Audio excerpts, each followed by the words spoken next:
How many of you have experienced one of these emotions in the past day? Can I see a show of hands? Amazing, isn't it? This happened to me way back. I was a third grader, walking towards my school bus with a spring in my feet, excited about my new haircut. My neighbor was this girl in high school, and she said, "Look at those bangs. You thought they looked pretty?" I froze for a moment and walked away slowly. We've all experienced criticism that makes us feel insignificant, incompetent even.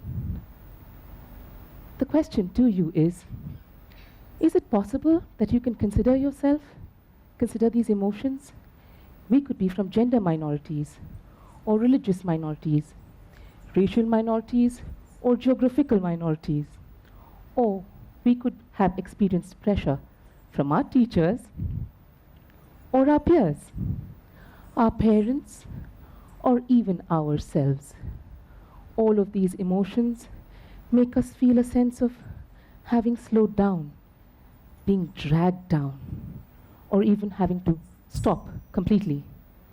Is it possible that we could work around these instead?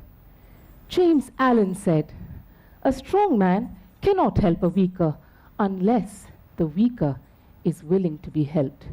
And even then, the weak man must, by his own effort, develop the strengths that he admires in another." My little sister had this math teacher. On that particular day, she said some harsh things to her. Things that made her feel unwanted in a classroom full of children. She told us the story, tears streaming down her cheeks at home that day. This was in Saudi Arabia, where my mother couldn't visit our school very easily. So instead, she sat her down and asked her to take a few deep breaths, and then asked, "What are you feeling right now?" This helped my sister identify the emotions that she was going through. And then my mother said, "Say to yourself, I am strong. I am blessed." These words gave my sister the vocabulary that powered her on to be the teacher par excellence that she is today. I ask you, can you identify which emotions you are going through? How we speak to ourselves matters. If you tell yourself, "I'm awesome," you are listening. If you tell yourself, "I'm terrible at drawing," you are listening. And if you tell yourself, "I will change my mindset," you are listening. Today, I will reiterate 6 powerful affirmations for positive self-talk because these have helped me shift. They are: I am, I feel, I see, I speak, I do, I know. I am our first affirmation. The corridors of schools tell many a story. Hey, sissy, don't wanna play rough? Yo, superwoman, with the karate stunts, you're growing muscle. And the top ranker being called the nerd. All work and no play makes Jack a dull boy. Dull boy, dull boy, dull boy. Come, let's unfriend him. That's all it takes in today's virtual world. A click of a button to unfriend you, just when you thought you had made a friend for a lifetime. And when that button clicks on social media, something clicks off inside you. In my journey of nearly 2 decades as a learning and development professional, these voices continue. A senior colleague once told me, "This enthusiastic demeanor you display is unbecoming of a leader. Can you stop being you?" Hey there, listen to that voice inside. It's loud and clear. It reminds you, I am. Your strengths lie within you. Sometimes it takes an encouraging soul to pull you from within yourself and remind you that you are. Sometimes it takes a person discouraging me from within myself to remind me that I am. I have been created with the competence. All I need is to sharpen it, believe it, live it. I am. I don't see, I feel. Our second affirmation.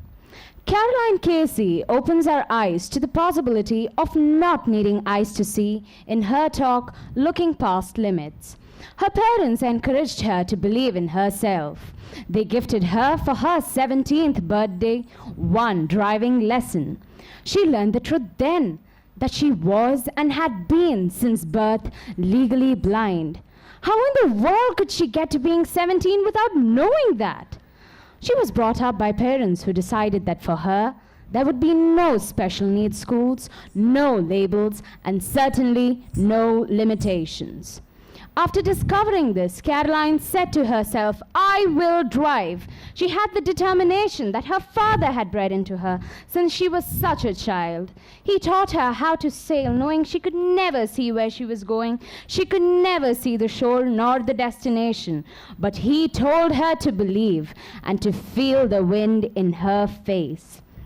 And that wind in her face made her believe that she would drive, and she swore nobody would find out that she couldn't see because she didn't want to be a failure. She reminds me of the time I had just learned driving and we were returning from a picnic near sand dunes in the desert. I was at the steering wheel of my father's car. It got stuck in the sand and it refused to move forward. I was all knotted up and ready to switch seats and give up. But one look from Papa said, we are going nowhere until you get the car moving. Today, years later, many a sandstorm doesn't blind me. I just feel courage from the wind in my face. I feel. Our third affirmation, I see. You must become an engineer when you grow up. And you a doctor. Hey, if you take up sports, will you be nothing less than Sachin Tendulkar? These are someone else's dreams, not yours. Have you seen your own dreams? When NASA set out to send a man to the moon, it became every employee's dream. Even the janitor at NASA believed he was helping put a man in the moon. So, what's your dream? Are you seeing it already? Can you paint it in the vivid colors of the rainbow? My 87-year-old grandmother embroiders colorful dreams into handkerchiefs she gives family and friends. Not long ago, as she was creating one of these, I told her how I missed an opportunity to study at a school I aspired. In a heartbeat, she said simply, dream a bigger dream now. I realized today that the Stamford Grandma souvenir mug I gifted her holds pride of place in her heart. The pride of seeing the generations after her dream their dreams. See your future self and see it in high definition. That you will convert your losses into lessons. That you will create history. I see. And now for our fourth affirmation. I speak. Focusing on the need for expression even when you have seemingly lost your voice. How do you find your voice and say what you need to say? It isn't always easy, and what we tend to fear is getting no as a response. No seems like not just a rejection of my idea or my request. It seems like a rejection of my being. This fear of rejection can consume us. We all want to be loved, and it may feel sometimes that saying what you need to say may leave you unloved. But hey, the idea is yours, and early rejections of your idea cannot stop you. Speak kindly to yourself and then make your requests clearer. Say it. Recall the words of our late former President APJ Abdul Kalam. He said positively, if you get no as an answer, it just means next opportunity. The Me Too campaign gave a voice to many around me. It reminded us that there were many a silent whisper amongst us.